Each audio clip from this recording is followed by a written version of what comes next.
This is my Trojan F-30. It's a 1976. I just purchased this boat over the winter time, and this is my first big repair project on it. I need to do an exhaust manifold, at least one of them, a pretty big exhaust leak. So let's get started. And this is the exhaust leak here, or at least part of it. You can't see the whole problem here, and I'll show you at the end exactly what it looks like, but it definitely needs to be fixed. It's in pretty bad shape. Now, first thing I recommend is that you use some sort of penetrating oil on the bolts and nuts on the exhaust manifold that hold it to the cylinder head. If you don't use something like this, you're asking for trouble. You really don't want to strip or worse, break any of the bolts or nuts. It could create a really big headache for you. So just go ahead and spray this down and let it soak a little bit before you get started, overnight preferably. Next, I just want to show you a few of these bolts. The top left nut on here actually is um, the first one, and then to the right is the second. You don't have to worry about the plugs that are shown in the picture here. Those are part of the manifold. They're going to come out, and this whole thing's junk anyways. So really you just want to get those two nuts left and right that you can see holding the manifold to the head. Just go ahead and soak those with lubricant and then let them sit and then start loosening them. Best thing that you can do now is start loosening all the bolts. Just get them all started, but don't take them out yet because this manifold's very heavy. You need some support to help hold that, especially if you're by yourself. Next step is to take the heater hose off the front. That takes water from the thermostat, puts it through the exhaust, and then out the exhaust. I made this test plug with a barbed fitting from Home Depot and a garden hose cap. I just went ahead and used the hose clamp that came with the boat here, and just kind of put it on that barbed fitting. This is just going to stop any water that might be in that system from coming into the boat.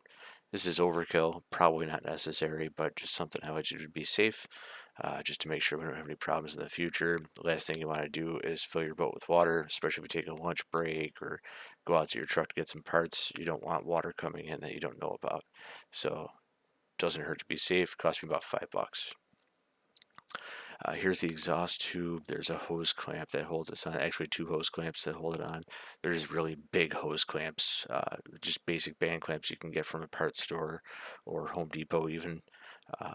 This one here, one of them broke, so I'll have to replace it. But you want to get a thin screwdriver, flathead in that area between the elbow that's cast iron and the flexible hose. Just kind of rock it back and forth. It'll take a few minutes and it'll really be pretty tough to get off, especially if it hasn't been touched in a while. But you should be able to get that off in a couple minutes, gently, and then you're going to want to suspend this so that it doesn't sit below the waterline of the boat. So I went ahead and used some zip ties, made a loop, and took a rope, and basically just kind of hung this from a high point in the boat. Now, again, this is really overkill, possibly not even necessary. But what I like to do is be extra safe and eliminate any problems that could happen in the future, especially something like this. It took me a minute to throw this together. You don't want exhaust or water to get through the exhaust hole. It's going to go, it would have to go through the muffler and then through that tube, and then that would have to fall below the water line for you to have a real problem. But that could happen, and you want to eliminate any problems that could happen so you don't sink your boat. So that is definitely not what you want to happen while you're doing a simple repair. Here I took a piece of wood and I used some old Romex wire that I had laying around. You could use any sturdy piece of wood, any sturdy wire that you have, even a piece of maybe heavy PVC pipe or metal pipe, and just basically suspend the exhaust manifold assembly from that so that it doesn't fall when you take it off, because that's very heavy, especially if you work by yourself like I do. If you don't have a helper, you don't want to have to bear the weight of this thing instantly when you take all the bolts off and you rock it loose. So this way I can rock it loose gently, and then it'll be totally suspended. It also gives me a nice grab handle to take it off the boat, so I can actually carry it all the way to my truck this way if I want to, which I did. I took the wood out and I used the orange Romex as a handle, and it really made it a lot easier to carry all the way out to my vehicle from the dock, which is definitely something to consider. Here, you'll see I actually rocked it back and forth gently, pop right off after I had the bolts out, and here it is just kind of hanging from that piece of wood. Next time I'd probably use a little bit thicker of a piece of wood because that was really kind of bending on me. But it worked really good, and it gave me an opportunity to pull it out safely. Here it is on the deck, just, sitting the way it should be. You're going to be careful. There is some water here, not a significant amount, but you don't want to get your deck all wet. I went ahead and hauled this out, took it on the dock, and then put it on my truck. And it's a pretty heavy piece of scrap metal there too, so it's definitely worth getting rid of.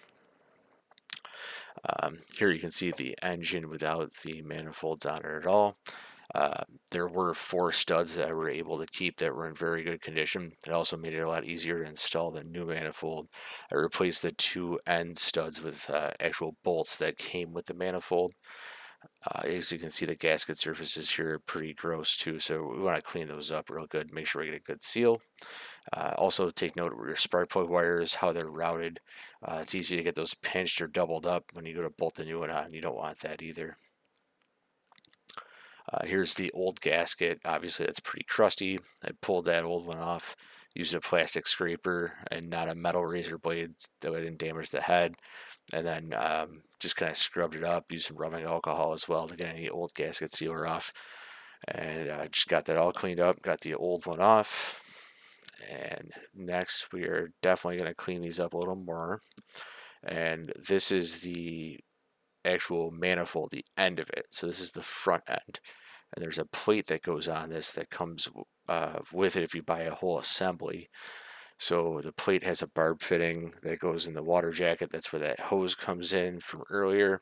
I just went ahead and put some gasket sealer. This is a aircraft forma gasket from Permatex. They sell it at Napa. It's about $5 a jar.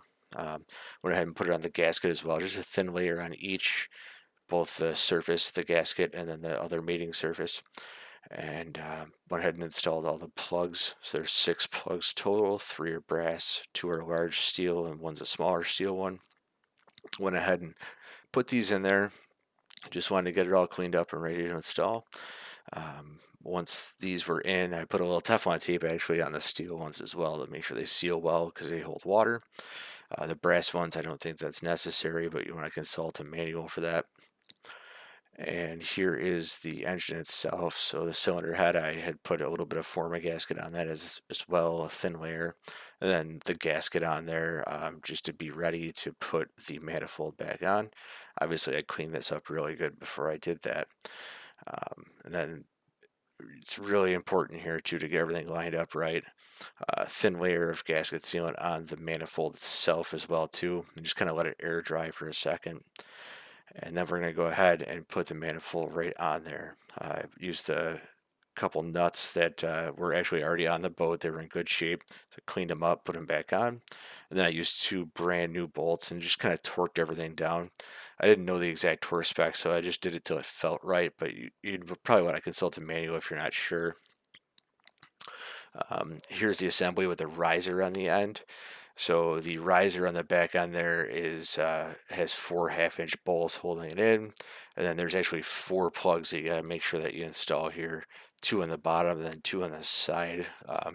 The side ones go to the upper side if you're trying to align this. If you're not sure, I consulted a lot of different pictures plus some of the other manifolds on my boat, and that's how they went. So once you get this all snugged up, you want to tighten all the bolts in a cross pattern as well when you do things like this too. So you want to do the top left and then bottom right, etc., etc. I got this all snugged up and put a thin coat of gasket sealant on this as well, and got ready to install the elbow on it. So the 20-degree elbow that turns down is right here. Again, it's 4 more bolts that hold that on, half-inch bolts. There's 2 plugs in this piece, and then that's where that exhaust tube mounts. So the exhaust tube just goes back on. That's a large hose clamp, basically, I used one of the original ones. The other one broke, so I do need to install one more. I just didn't have one on hand, so I just have to go purchase one and put it on. But you can actually see the dark black line where that will go. So this is all just about done and all tied up. Um, Basically, that's your whole job, but you just have to be careful that you do all these things slowly and all in one day so that you're not leaving your boat disassembled. I went ahead and reconnected the front heater hose, just took the test plug out and put the heater hose back on that barb fitting and then tightened it with a hose clamp. You just want to check that for wear and tear. Mine's looking a little bit ratty, so I think I will replace that in the future. But as for now, I just want to get it all set for the night. And then here is the finished product. So it's all installed and ready to go. I do have to secure the dipstick. You can see the oil dipstick sticking out. There's actually a 7/16 bolt that goes there. The manifold actually comes machined for that. So you can go ahead and just line it up and it'll go to the exact same place that it came out of. You can just tighten that down with a 7/16 socket or wrench. And then once you get that put all back together, you can clean up your old Chrysler emblem if you'd like. You can actually pry it out with your finger out of the old unit or a screwdriver or something and clean it up really good. Use some adhesive tape or maybe even some hot glue. You can go ahead and put that on the top of the manifold as well just to make it look correct. And there it is.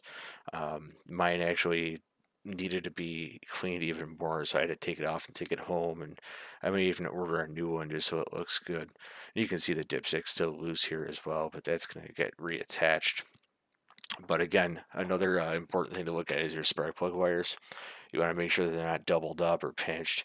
I also plan to buy a spark plug wire clip. They sell them from Summit Racing and stuff like that. There's universal ones that keep those wires a little bit separated because here they're all kind of snaked together, and that's not necessarily a good thing. Could cause a misfire. Here's the old manifold, and this is the reason we did this job. So you can see somebody repaired this more than once and really didn't do a good job. This is something that's probably not even close to safe to use. I'm not sure that the end plate here was actually what gave us a problem, but you can tell there's corrosion everywhere and it's in really bad shape. It looks to be some welding, maybe not on this part, but if you looked in the other side of it, someone welded it before as well. Now these go for about $350, and plus the risers and the elbows and things like that. So it's not the cheapest thing in the world, but to take it off and repair it and put it back on, it doesn't make a lot of sense, especially since this is technically a maintenance item. Now, this is probably 45 years old, the age of the boat. So I would recommend going that long without replacing that with a new part. And I think this was the culprit to my exhaust leak. This is where one of the small brass plugs goes in the bottom. On the new one, you can see where I put in those three small brass plugs. So this hole is no longer even threaded, and when I touched the brass plug with my fingers, it actually came off my hand. And it's actually a marina told me that that was installed and retapped and safe to use, and frankly, it's not. So that's why it's important, even if you're not an expert, to second guess kind of everything and know any vehicle that you're going to operate, kind of know the systems inside and out. If I didn't question this and I took my kids for a cruise on a canal with the canvas up in the rain, it could have been a really bad result, and somebody could have got hurt or injured or worse. So it's always really important to second guess everything and keep an eye on your own safety and your family's safety. So I hope that you got a lot of value out of this video, and if you did, if you could like and subscribe, I'd really appreciate it. It's just something I do as a hobby and to share some information and repair techniques that I've found helpful. Again, I'm not an expert or a professional boat mechanic, so if you don't know how to do something, I hope this is a guide to get you acquainted with it, but I do think that you should ask an expert for help if you don't know what to do. Thanks for watching. Have a great day.